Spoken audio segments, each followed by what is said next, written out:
I will show you how to perform an emergency restart in Windows 10 or Windows 11.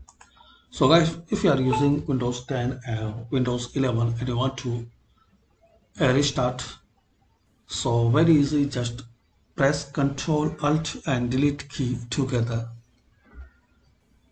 Now you will see some options. So just move your cursor to shut down or restart and press enter using your keyboard. So press Ctrl Alt and Delete key together.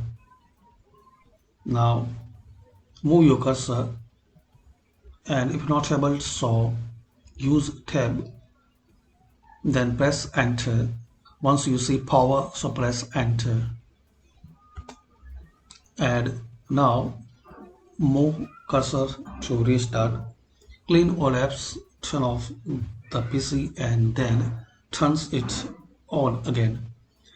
So this is the way guys you can perform an emergency restart in Windows 10 or 11. Thanks for watching. Please comment this video useful for you or not.